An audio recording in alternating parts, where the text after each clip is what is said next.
Next point is crystal structure. So crystal स्ट्रक्चरशी related 3 concept इथं आपण बघणार आहे. लॅटिस, बेसिस आणि क्रिस्टल. लॅटिस म्हणजे नेमकं काय, तर आपण रांगोळी काढत असताना असे टिपके देतो आणि हे टिपके एका ठराविक लाईनमध्ये आपण देतो, ठराविक ओळीमध्ये देतो आणि हे टिपके जोडल्यानंतर त्याला विशिष्ट असा छानसा आकार येतो.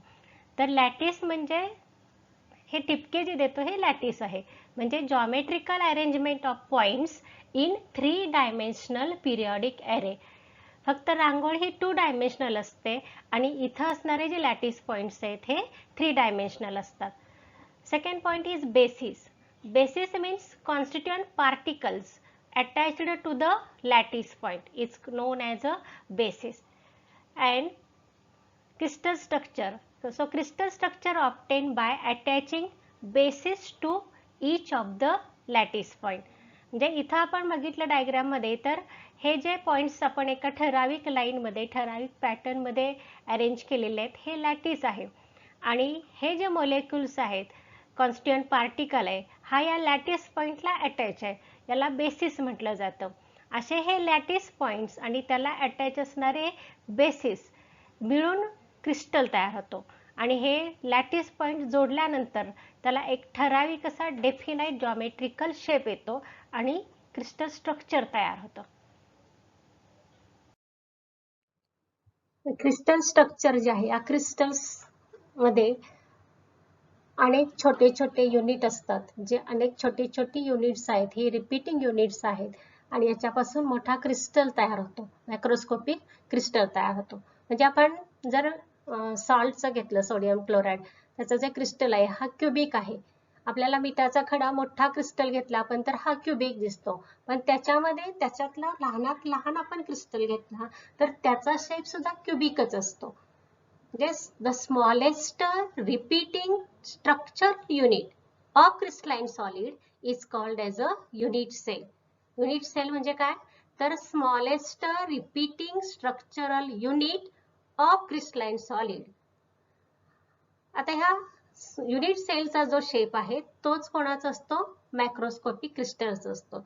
Geometric shape of the unit cell is same as that of the macroscopic crystal. आता ह्या युनिट सेलचे पॅरामीटर्स आहेत. युनिट सेल आपण घेतला तर त्याच्यामध्ये त्याचे जे ऍक्सिस असतात त्यांना ABC ऍक्सिस म्हटलं जातं आणि त्याच्यामध्ये जे अँगल्स आहेत त्यांना अल्फा, बीटा आणि गॅमा या नोटेशननी डिनोट केलं जातं. Each point of the crystal lattice represents the constituent particle like atom, ion or molecule.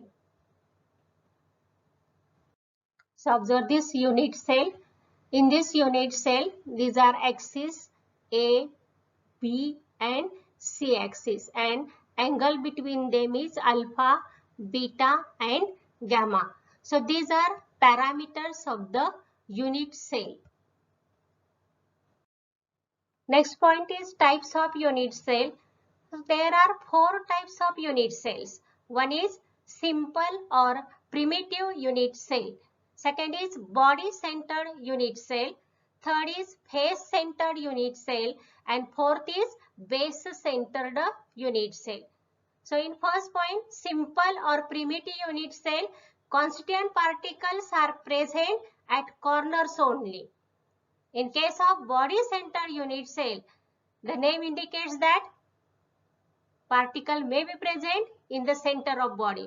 So in body centered unit cell, constituent particles are present at corners and also one constituent particle is present at the center of the body of unit cell. Third type is face centered unit cell. So in this unit cell, constituent particles are present at each corner and also at the center of each face. Here constituent particles are present at each corner and also at the center of each face. While fourth type is base centered unit cell. In this unit cell, constituent particles are present at the corners and also at the center of base of one of the two opposite faces.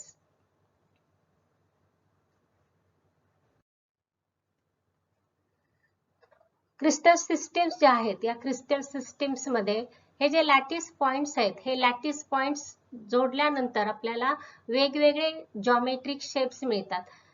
ह्या points जोडण्याच्या ज्या 14 पद्धती आहेत 14 ways in which these lattice points are arranged in 3-dimensional order. So these 14 ways produces 14 lattices that are known as a Bravais lattices. So there are 14 Bravais lattices, that means 14 types of the 3-dimensional arrangements of the lattice points are possible. So these 14 Bravais lattices are divided into 7 types. Which are these? So these 7 crystal systems are: 1. Cubic system, 2nd. Tetragonal, 3rd. Orthorhombic, 4th.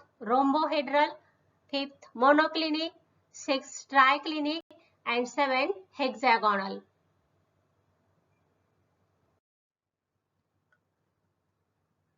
So first system is cubic system.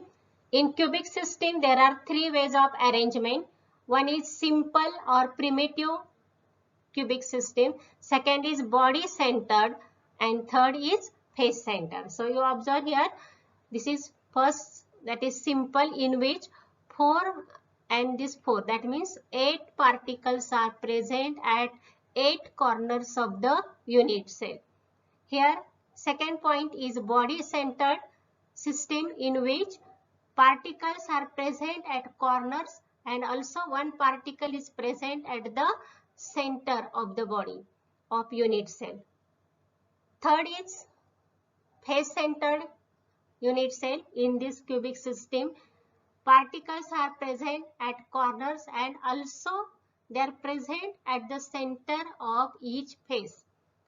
Second is orthorhombic system. So in orthorhombic system there are 4 ways of arrangement. One is simple or primitive, second is body centered, face centered, and base centered. So all types of the arrangements are possible in orthorhombic.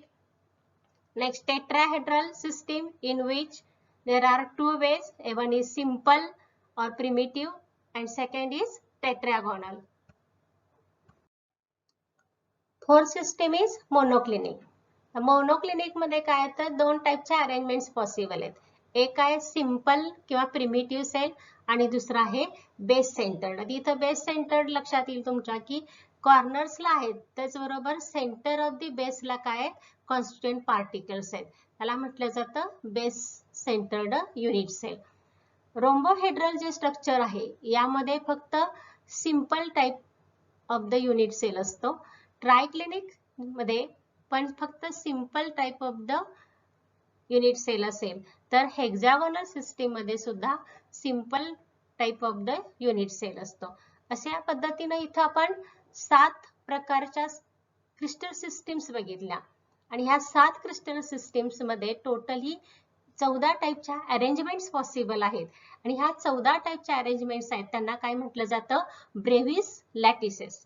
म्हणजे lattice points आपण जोडण्याच्या ज्या पद्धती आहेत वेगवेगळ्या पद्धतीने जोडून आपण 14 टाइपचे जॉमेट्रिक शेप तयार करू शकतो. त्या 14 शेपना काय म्हटलं जातं, ब्रेव्हिस लॅटिसेस. आता हे जे 14 शेप्स आहेत त्यांना 7 टाइप्स मध्ये डिवाइड केलेलं आहे आणि हे जे 7 टाइप्स आहेत त्यांना 7 काय म्हटलं जातं, क्रिस्टल सिस्टीम्स म्हटलं जातं.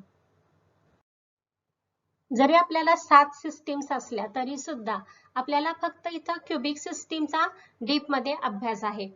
क्यूबिक सिस्टीम जे आहे त्यामध्ये 3 टाइप्स ऑफ द अरेंजमेंट्स आपल्याला माहित आहेत. Simple cubic unit cell, body centred cubic unit cell and face centred cubic unit cell. पहिला जो आहे simple cubic unit cell, that is SC. आता याच्यामध्ये काय तर it has 1 particle at each of the corner of cube. 1 particle is present at each corner of the cube. हा जो cube आहे या क्यूबला 8 काय कॉर्नर्स आहेत. या प्रत्येक कॉर्नर जवळ काय एक पार्टिकल आहे. असे totally 1 particle is present at each corner. So totally 8 particles are present at 8 corners of the cube.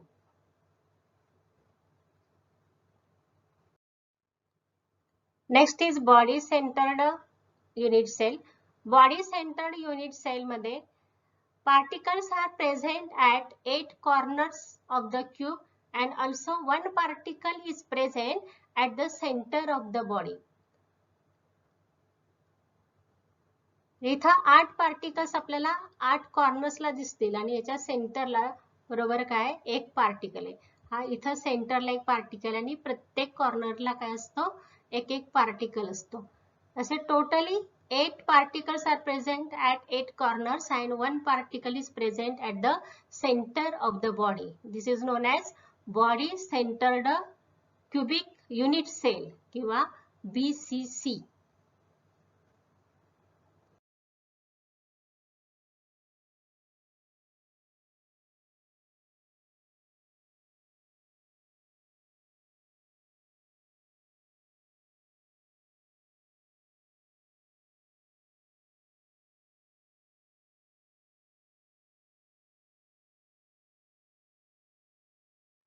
Third type of the unit cell is face-centered cubic unit cell, that is FCC.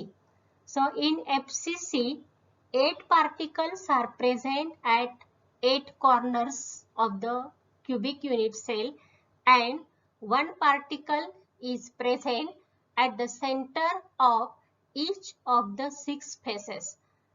So in this diagram we have seen there are 8 particles present at 8 corners and 1 particle is present at the center of each face. जे face centred unit cell मध्ये cubic unit sale आहे यामध्ये हे जे cubic structure आहे याच्या 8 कॉर्नर्सला 8 items असतील किंवा कॉन्स्टिट्यूएंट पार्टिकल्स असतील आणि प्रत्येक फेस टोटली 6 फेसेस असतात. तर या प्रत्येक फेसच्या सेंटरला एक एक कॉन्स्टिट्यूएंट पार्टिकल असतो. So we have to calculate number of particles in cubic unit cell. तर पहिल्यांदा आपण घेतलं की सिंपल किंवा प्रिमिटिव्ह क्यूबिक युनिट सेल जो आहे SC टाइपचा क्यूबिक सेल आहे यामध्ये किती पार्टिकल्स असतात. तर आपल्याला माहिती की at each corner there is 1 particle. म्हणजे प्रत्येक क्यूबच्या कॉर्नरला 8 कॉर्नरला 8 पार्टिकल असतील. पण जेव्हा हे युनिट सेल स्टॅक्ड असतात एकमेकाला जोडलेले असतात मॅक्रोस्कोपिक क्रिस्टल तयार होतो त्यावेळी एक क्यूबिक सेल जो युनिट सेल आहे त्याच्याभोवती आणखी 7 युनिट सेल असतात आणि त्यामुळे एक युनिट सेल जो आहे हा इतर 7 नेबरिंग युनिट सेल बरोबर कंबाईन झालेला असतो आणि म्हणून cubic unit cell has a particle at each corner of unit cell. When unit cells are stacked together, particle at each corner is shared by 7 other neighboring unit cells. Therefore, only 1/8 of the particle from each corner belongs to the unit cell.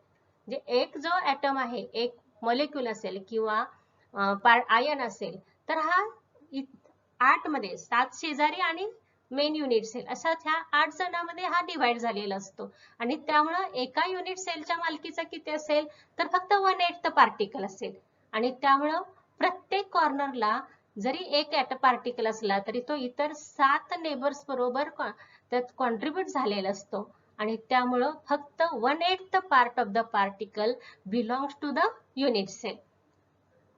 As it has 8 corners, 1/8 into 8 that is equal to 1 particle is present from 8 corners per unit cell.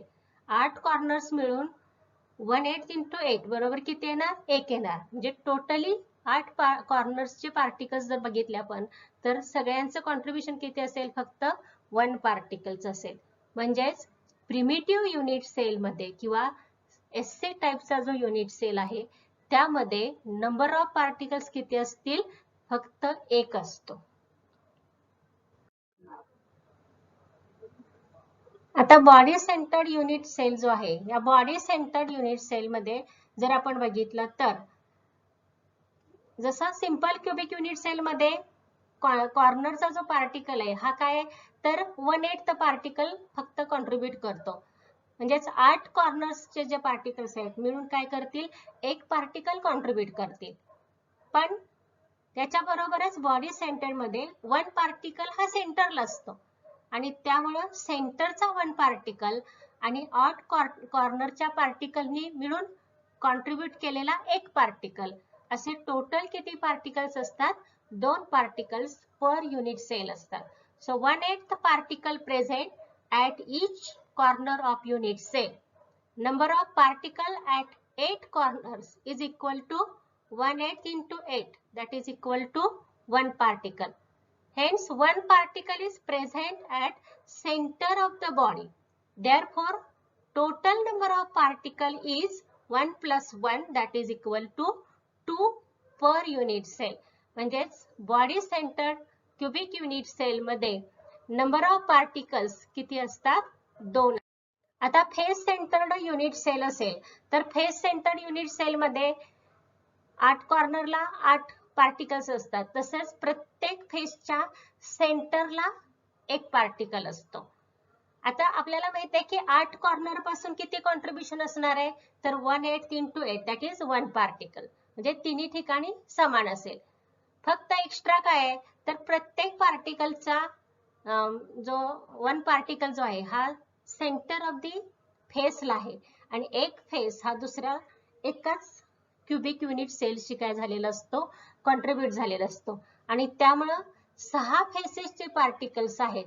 हे 6 particles काय असतील तर 2 unit cell मध्ये हे divide होतात आणि त्यामुळे प्रत्येक फेस सेंटरचा जो पार्टिकल आहे हा फक्त किती कॉन्ट्रीब्यूट करत असेल तर अर्धा भाग त्याचा त्या युनिट सेलला तो कॉन्ट्रीब्यूट करतो. Number of particles at 8 corners of unit cell is equal to 1/8 into 8, that is 1. 1 particle is present at center of each face. As there are 6 faces, 6 particles are present at the faces or faces of the unit cell. So each particle on the center of 6 faces is shared with one neighboring cube. Therefore, half of the each face particle belongs to the given unit cell. Therefore, from 6 faces, 6 into half, that is equal to 3 particles belongs to the given unit cell. Hence, totally 1 particle from 8 corners and 3 particles from 6 faces. That means 1 plus 3, that is equal to 4 particles per unit cell present in face centered cubic unit cell.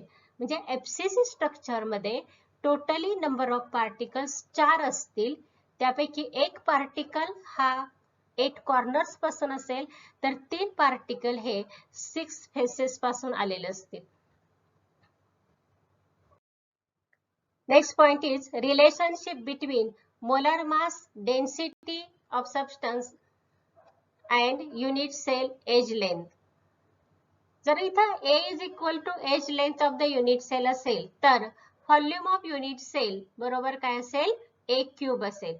If m is the mass of particle and n is number of particle in unit cells, then mass of the unit cell is equal to m into n.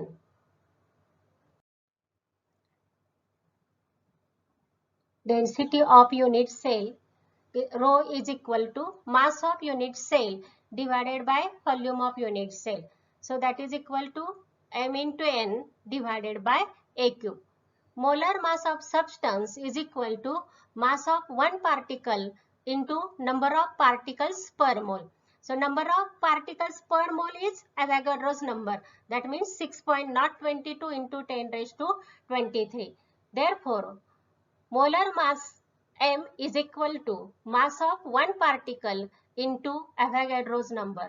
And therefore, mass of one particle is equal to molar mass divided by Avogadro's number. So from all these equations, density is equal to N into M divided by A cube Na.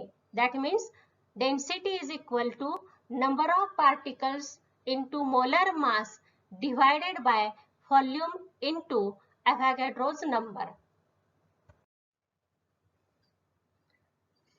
Next point is packing of the particles in crystal structure. So while describing the packing of particles, here one point is individual particle is treated as a hard sphere.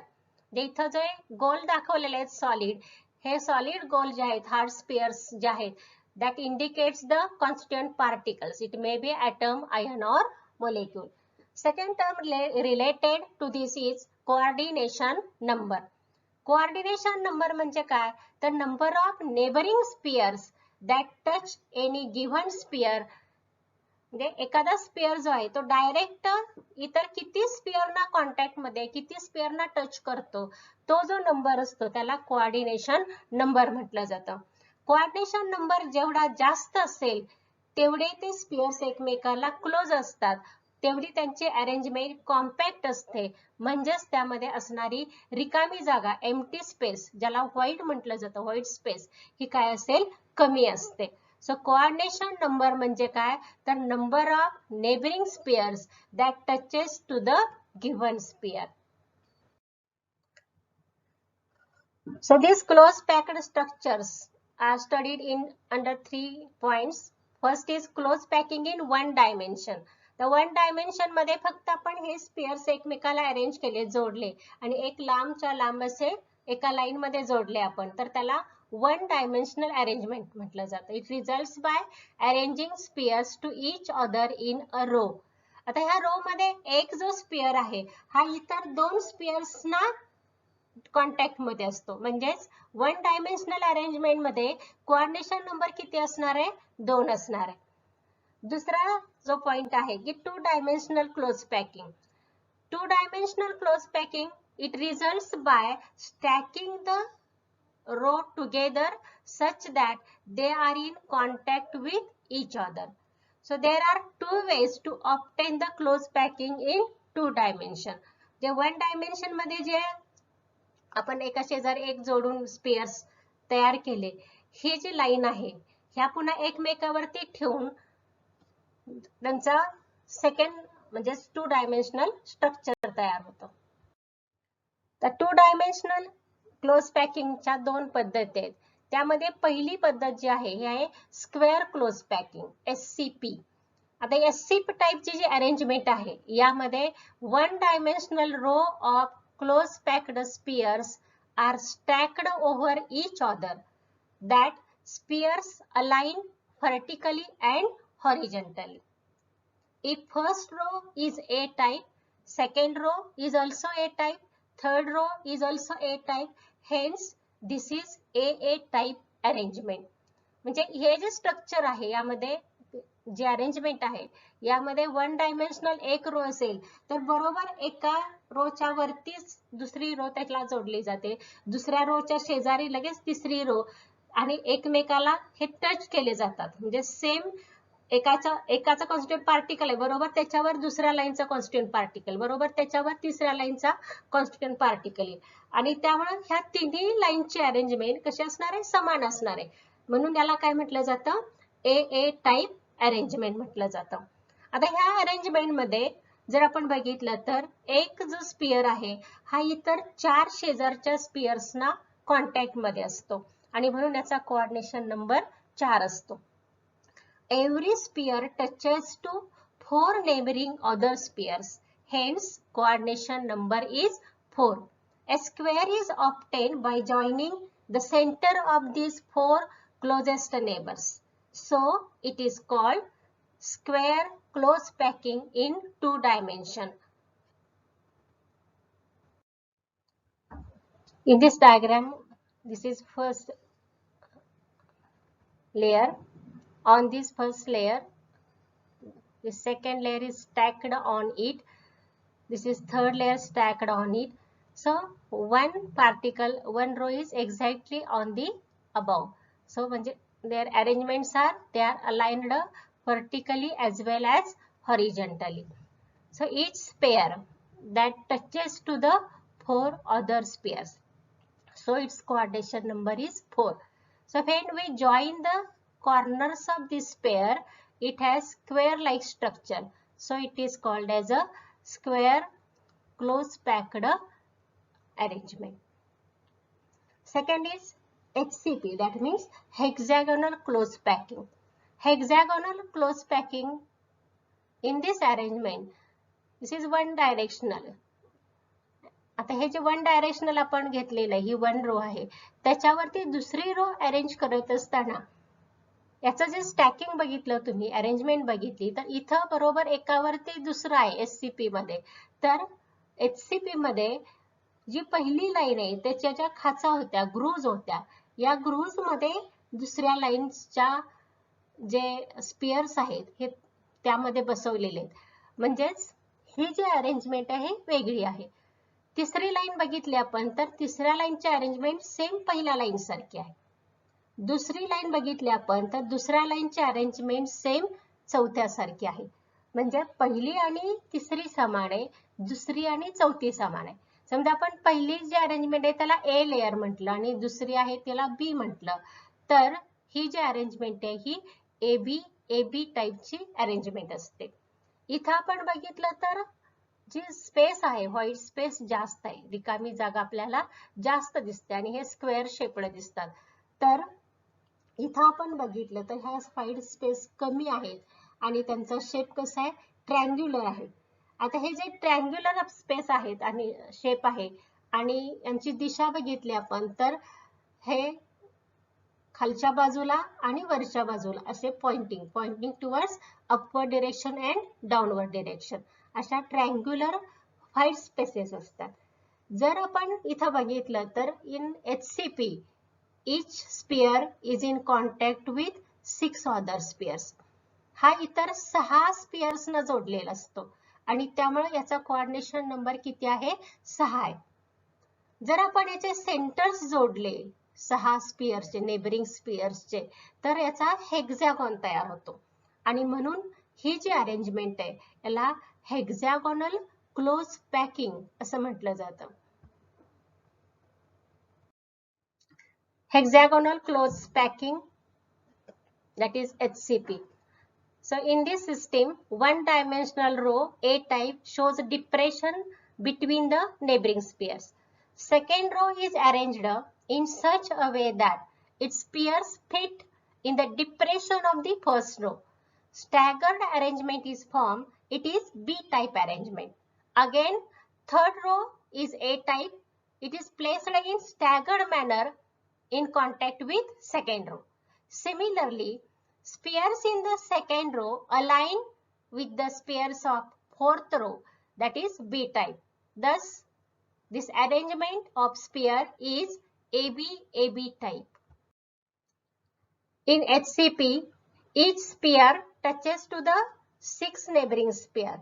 Therefore, its coordination number is 6.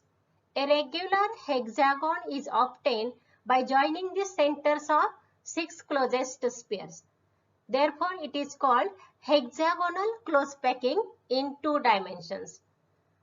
So, as coordination number of HCP is higher than SCP, the free space is less in hexagonal close packing than the square close packing.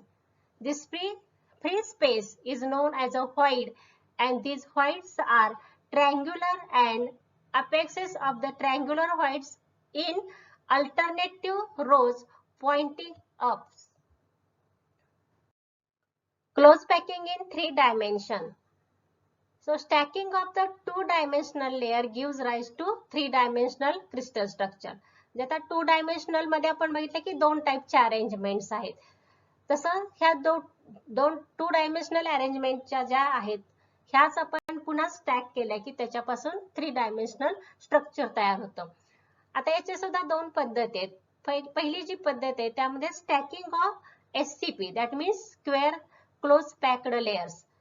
आता हे जे SCP arrangement आहे square close packing, या ही सुद्धा AA टाइपची arrangement आहे.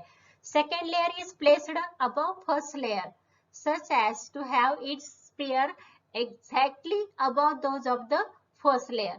Same type of arrangement takes place with other rows. So spheres of all layers perfectly aligned horizontally and vertically. म्हणजेच ह्या square close packing मध्ये ही सुद्धा SCP टाइपची अरेंजमेंट आहे की ज्यामध्ये AAA टाइपची अरेंजमेंट आहे की एक लेअर एक्झॅक्टली त्या दुसऱ्या लेअरच्या बरोबर वरती असेल आणि त्यामुळं ही जी अरेंजमेंट आहे ही कुठल्या टाइपची आहे तर AAA टाइपची. When we stack this AAA type arrangement in 3 dimension, then it forms a simple cubic structure. Its unit cell is primitive cubic unit cell. So in simple cubic unit structure, each sphere touches to 6 neighboring spheres, 4 in its own layer and 1 in above layer and 1 in the below layer. So as it touches to the 6th sphere, its coordination number is 6. For example, polonium is the only metal that crystallizes in simple cubic closed pack structure. जे polonium हे simple cubic close पॅकिंगचं example आहे. इथं तुम्हाला diagram मध्ये दिसेल की ही SCP टाइपची arrangement आहे. यामध्ये ही पहिली 2 डायमेन्शनल लेअर आहे A, त्याच्यावरती ही दुसरी असेल, तिसरी, या पद्धतीनं ज्या लेयर्स आहेत ह्या बरोबर exactly one above the other अशा स्टॅक केलेल्या आहेत. त्यामुळं they are aligned horizontally as well as vertically. ही जी टाइप्स ऑफ अरेंजमेंट आहे ही AA टाइप्सची अरेंजमेंट आहे. जर आपण बघितलं तर यातला प्रत्येक स्पियर जो आहे हा इतर 4 स्पियर्सना त्याच्या लेअरमध्ये आणि वरती आणि खाली हा त्याच्या नेबरिंगच्या स्पियर्सला अटॅच असतो. त्यामुळे टोटली ईच स्पियर हा इतर 6 स्पियरना अटॅच असतो, म्हणून याचा कोऑर्डिनेशन नंबर 6 आहे.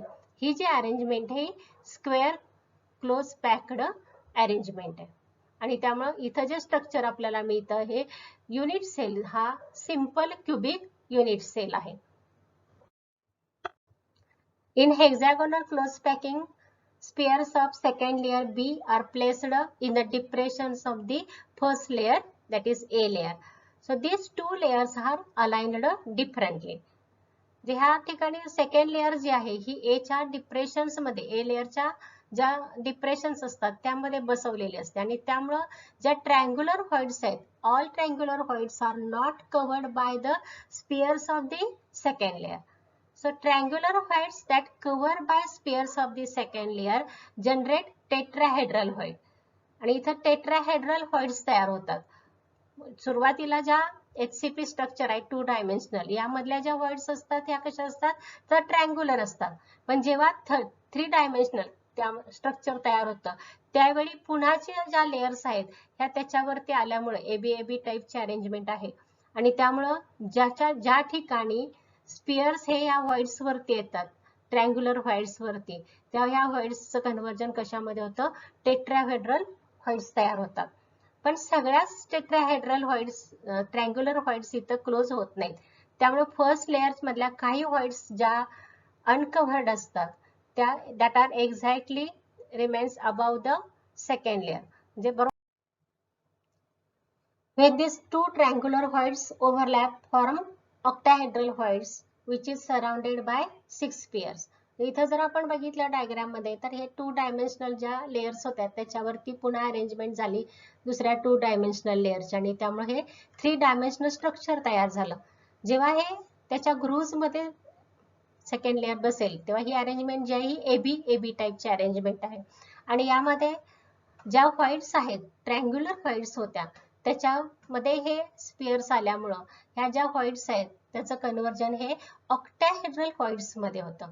जर आपण इथं बघितलं तर काही ज्या ट्रायंग्युलर व्हॉइड्स आहेत ह्या अनकव्हर्ड आहेत that are in the upper layer.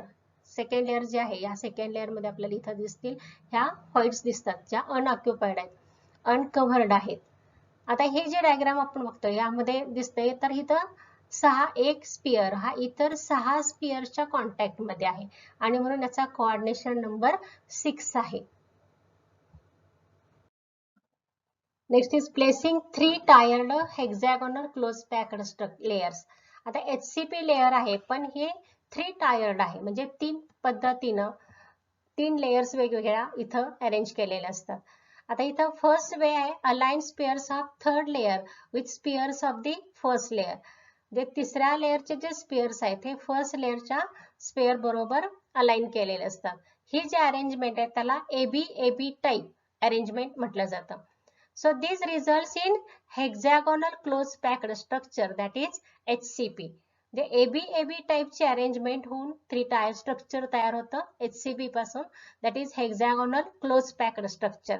जे मेटल्स आहेत मॅग्नेशियम झिंक सारखे they have hexagonal close packing that is HCP.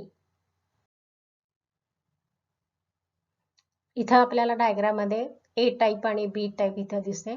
इथं A टाइप मध्ये आपल्याला HCP जे आहे 3 टायर्ड यामध्ये AB टाइपचे अरेंजमेंट आहे आणि हे जे दुसरं आहे B इथं ABC म्हणजे 3 लेयर्स आहेत पुन्हा ABC म्हणजे ही जी पहिली लेयर आहे ABC पुन्हा सेम A प्रमाणे अरेंजमेंट असेल पुन्हा B आणि C ह्या पद्धतीनं अरेंजमेंट असते ABC टाइपची. आणि इथं आता जे आपण बघितलं HCP मध्ये हेक्सागोनल क्लोज पॅकिंग मध्ये AB टाइपची अरेंजमेंट असते. सो हेक्सागोनल क्लोज पॅकिंग मध्ये एक AB टाइपची अरेंजमेंट आहे. तर दुसरी पद्धत जी आहे second way that is third layer is placed on second layer to cover the octahedral voids by spheres of the third layer. म्हणजे आपण पहिल्या पद्धतीत काय बघितलं तर AB मध्ये पुन्हा B वरती जी तिसरी लेयर आहे ही पुन्हा A प्रमाणे अरेंज होते. तर इथं मात्र तसं नाहीये. थर्ड लेयर जी आहे that is placed on the second layer to cover the octahedral voids by spears of the third layer. The spears of third layer do not align with the spears of second or first layer. तिसऱ्या लेयरचे जे spares आहेत हे दुसऱ्या किंवा पहिल्या layer बरोबर align केलेले नसतात. It is C type of arrangement. So spares of fourth layer align with the spares of first layer. Therefore, this arrangement is called ABC type arrangement. This arrangement results in cubic close packed structure that is CCP. It is same as FCC means face centered cubic structure or cubic close packed structure. Example is a metal like copper, gold, silver, etc. Coordination numbers. In simple cubic structure, coordination number is 6 because each sphere is surrounded by 6 neighboring spheres. In case of HCP and CCP, each sphere is surrounded by 12 spheres. So coordination number is 12. So out of these 12 spheres, 6 are in their own layer, 3 in above layer and 3 in the below layer. So in HCP, hexagonal close packing, and in CCP or FCC, coordination number is 12. Number of voids per atom in HCP and CCP are 2n. So 2 tetrahedral voids associated with each atom in HCP. And number of octahedral voids per atom in is 1 that is n. म्हणजे कुठलाही आपण इथं tetrahedral व्हॉइड्स घेतल्यात तर HCP आणि CCP structure मध्ये tetrahedral व्हॉइड्सची संख्या 2n असेल तर ऑक्टाहेड्रल व्हॉइड्स ह्या त्याच्या निम्मे असतात म्हणजेच n असतात.